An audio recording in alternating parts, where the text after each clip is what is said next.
Pajauskite tokį vidinį jaukumą, jūs pasportavot, padarėte išmintingą veiksmą, kuris duoda naudos jūsų kūnui, emocijoms, protui, dvasiai. Pajauskit, kad viduje yra jauku ir gera.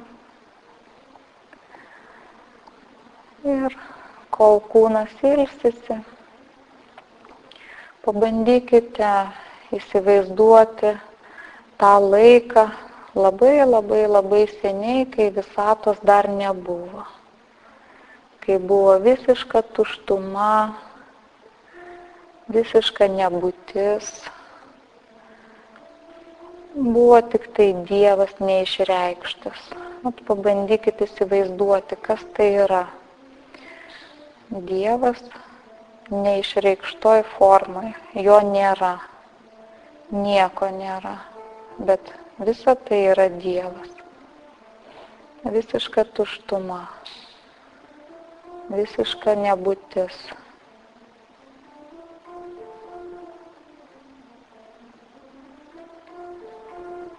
Ir staiga toje nebūtyje, neegzistavime, gimsta mintis, gimsta protas. Mintis apie šitą pasaulį. Jinai gimsta per akimirką, bet joje telpa visa visatos evoliucija, nuo pat gimimo iki pat jos žūties. Tokia tobula mintis apie tai, kaip reikia sukurti pasaulį. Visi dėsniai buvo šitoje mintyje. Visa istorija, visa evoliucija. Gimsta mintis apie pasaulį. Dievas, buvęs nebūtyje, pagimdo mintį, kad galima padaryti tokį pasaulį, kuris vystysis būtent šitaip. Gimsta, kitaip tariant, planas.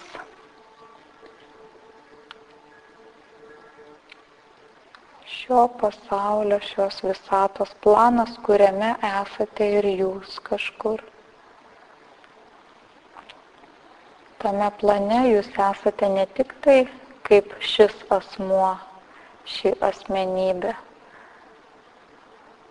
bet kaip gyventojas, kuris keliauja iš gyvenimo į gyvenimą, jau buvo suplanuota pačią pirmąją akimirką, kada gimė planas, jau buvo suplanuota, kaip jūs keliausite per gyvenimus, ko jūs sieksite, kokie bus jūsų likimai.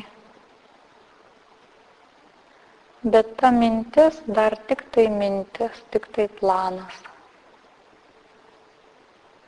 Nes aplinkui nėra visiškai nieko, kame galėtų tai realizuotis. Visiška tuštuma, nebūtis ir vienintelė mintis. Galinga, didelė, visa apimanti mintis. Ir ta mintis pamažu pagal nustatytą jos pačios planą pradeda rutuliotis ir pradeda įgauti energijos. Mintis, jinai neturi energijos. Ta pradinė planinė mintis. Bet jinai pradeda vystytis ir iš to vystymosi gimsta kažkas apčiuopiamo, gimsta energija. Kažkoks tai vėjo gūsis, energija, šviesa, energija, spalva, energija, garsas, energija, magnetizmas. Daug įvairiausių energijų pradeda vystytis ir ta mintis pradeda rutuliotis. Planas pradeda gyvuoti jau daug realiau. Atsiranda įvairios energijos. energijos pradeda tirštėti, jos darosi vis stipresnės ir stipresnės, jos vystosi, tobulėja, auga ir pagaliau energija taip sutirštėja, kad atsiranda pirmieji atomai, materialios dalelės, pirmieji lašeliai materijos. Bet tai yra dar tik lašeliai, nes energija sukasi, tirštėja, jinai negali iš karto tapti didžiulę materiją, jinai vystosi, mokosi. Jinai mokosi, ką reiškia būti ląstele, ką reiškia būti atomu, ką reiškia jungti vieną mažytį elementą prie kito. Tokių dalelių visatoje ima daugėti, įvairios energijos, gamina įvairius atomus, įvairias jau kietas daleles. Ir tos dalelės pradeda tarpusavyje jungtis. Didesnės dalelės pritraukia prie savęs mažesnės. Ir pradeda darytis kažkokie kūnai, apskritimo formos, kūnai, kurie limpa mažesni prie didesnių, pradeda jie suktis toje energijoje. Ir taip atsiranda planetos, žvaigždės, pirmieji kūnai visatoje. Pamažu pati materija pradeda tobulėti.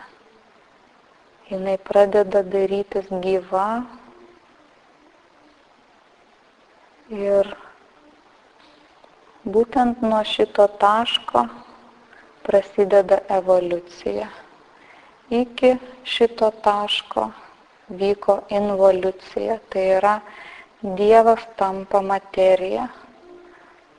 Tai yra priešingas evoliucijai kelias, kada Dievas subtilus iš nebūties, pats iš savęs, sukuria būtį, tampa materija. Į tai įdėta be galo daug rūpesčio, energijos, planavimo. Ir visas tas procesas vyko labai išmintingai. Dievas sukūrė pasaulį tokią terpę, kurioje ta elementų gausa gali pradėti evoliuciją, gali pradėti kelią atgal link Dievo. Pirmosios gyvybės formos mokosi gyventi, mokosi kvėpuoti, maitintis, atsiranda kristalai, kurie auga, pritraukdami daleles, vyksta evoliucija, vystosi augalai, kurie mokosi kvėpuoti, vystosi gyvūnai, kurie mokosi judėti. Galiausiai atsiranda žmogus, kuris mokosi būti protingas ir jau žmogui labai arti yra iki to Dievo, kuris pats iš nieko sukūrė šitą visatą. Ir evoliucija tęsis toliau, kada žmogus pradės tiek subtilėti, kad nebebus fizinio kūno, liks tik energijos. Jis dar labiau subtilės, kai nebeturės jokios energijos, vien tik tai mintį, vien tik tai planą. Ir subtilės dar daugiau, kai mintis ir planas išsilydys vėl Dievo begalybėje, tuštumoje, nebūtyje.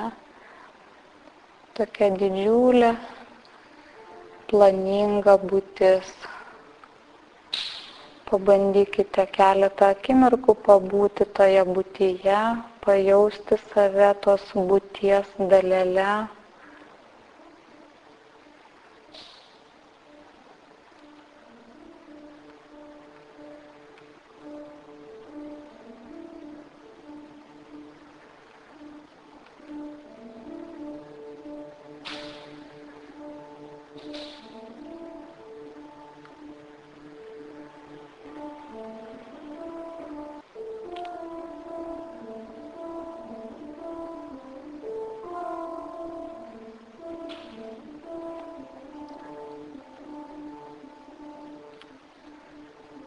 Ir evoliucija tikrai jau pažengusi. Jūs girdite muziką, kuriai nebereikia tiek daug materijos, kad jinai būtų.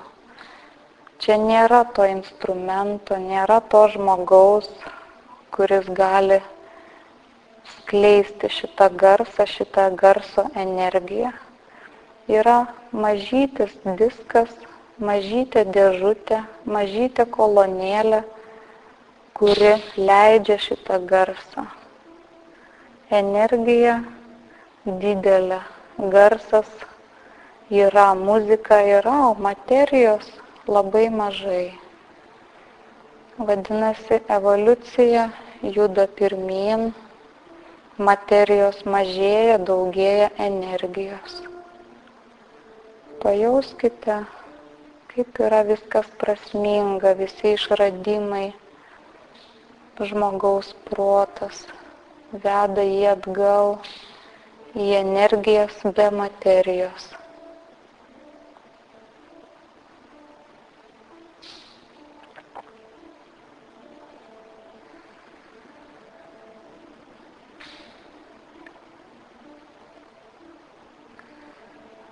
Kai didėja galimybės, visada materija mažėja. Kaip pirmieji mobilūs telefonai buvo plytos dydžio, bet iš jų buvo galima tik paskambinti. Dabar telefonai, jeigu būtų patogu, jie galėtų būti adatos dydžio, bet aišku, žmogus nesugeba suvaldyti savo pirštais. Dabar telefonai mažiukai, bet galimybės didelės. Ką tik nori gali daryti. Skambinti, šviesti, groti, matyti. Materijos mažėja, galimybės didėja. Nes žmogų kviečia energijos atgal. Protas kviečia sugrįžti.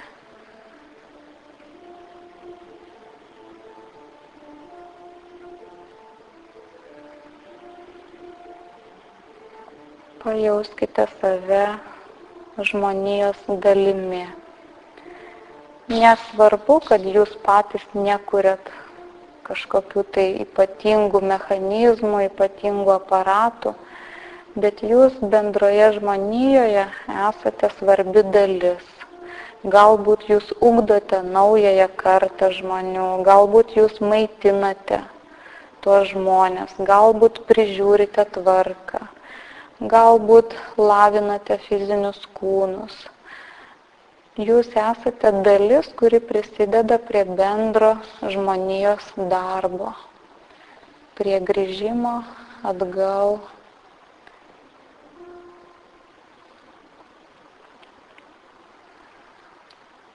Kaip skruzdėlės dirba vienam tikslui, kaip bitės dirba vienam tikslui, taip ir žmonės. Mes įsivaizduojam, kad esam atskiri, bet iš tiesų mes dirbam vienam tikslui.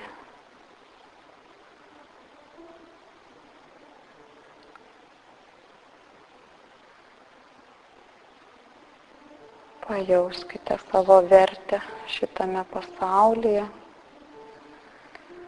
Pajauskite savo fizinį kūną, kuris yra labai svarbus įrankis tam, kad galėtume daryti tai, ką jūs darote tame bendrame darbe. Pajauskite, kad jūsų kūnas yra sveikas, laimingas, pasiruošęs tęsti tai, ką jūs darėt. ir galima giliai įkvėpti ir pajausti gyvybę savyje.